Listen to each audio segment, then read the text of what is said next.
In today's episode, we are going to make an all-purpose, nutrient-rich liquid organic fertilizer which can be used in any plant, vegetables, fruit, flowering, houseplants, and even in the seedlings to boost their growth. It's a balanced fertilizer enriched in almost all the macro and micronutrients which the plants need.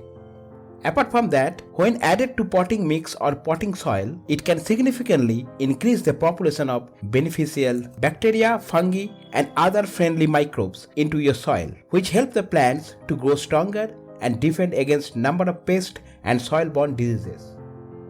You can use this fertilizer any time of the year, and most importantly, you can easily make it at your home at almost free of cost. It's made from worm casting or compost, and thus it's named as compost tea.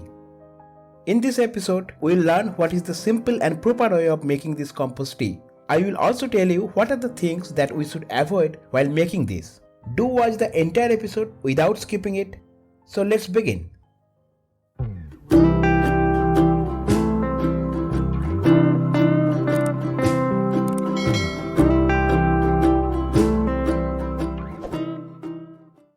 Welcome back to the channel Grow and More. This episode is all about making an universal organic liquid fertilizer known as the compost tea. Let's look at the ingredients we need for making that. A bucket filled with about 10 liters of non-chlorinated water. Normal tap water contains hard elements like chlorine which can kill the useful microbes in your compost tea. So we need to dechlorinate the water.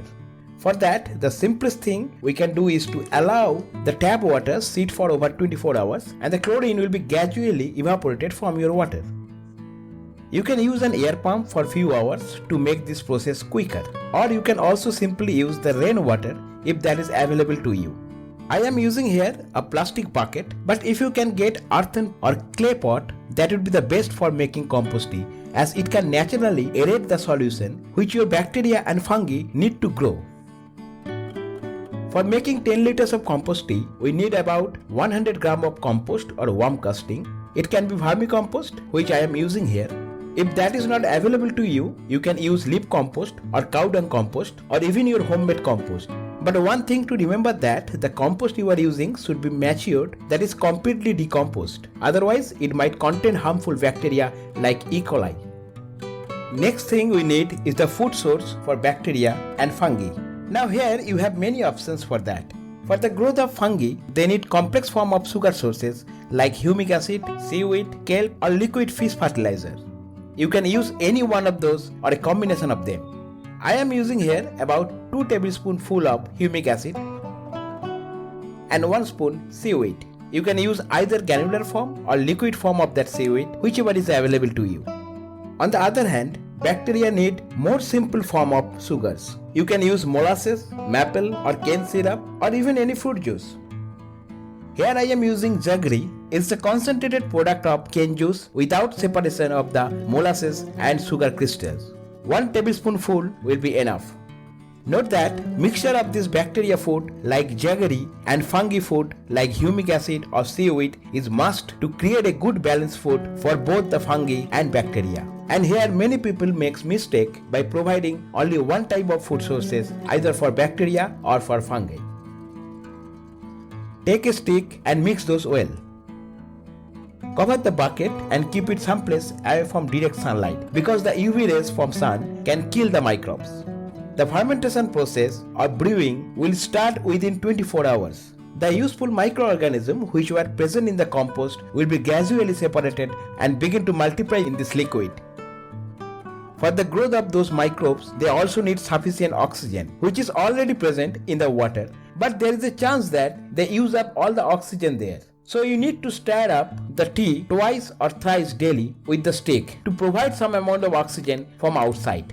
For the best result, again you can use an air pump like the ones used in fish tank or aquarium if that is available to you. This will produce more number of those useful microbes in the compost tea. This whole brewing process takes anywhere between 1 to 3 days. Note that do not keep this tea for more than 3 days. Any longer than that, your solution will start to produce harmful bacteria like E. coli and others. And this is another mistake many people do. I personally prefer to use it after 2 days, that is after 48 hours. You can see these bubbles begin to form on the surface of this solution, which is a sign that the microbes are getting multiplied in this liquid and the fermentation or brewing starts. Our compost tea is now ready to use. You can strain the tea using a strainer like this and separate the compost. This used up compost lacks a good number of useful microorganisms, but if you want, you can still add those in your regular potting soil. For the proportion I am using here, that is 100 gram compost in 10 liter of water, you can directly use the tea in all your mature plants. You can even use this as an excellent hydroponic fertilizer. Before using, just ensure that your potting medium should not be too dry. It should be little moist like this, and you should loosen up or till the soil a bit. About 500 ml of this compost tea is sufficient for one mature potted plant. Now also for the younger plants or seedlings, it is an excellent choice, but the dose should be the half of what we used for the mature plant. That is, add equal amount of water to the compost tea. You can feed this completely organic fertilizer to all your plants once in a week.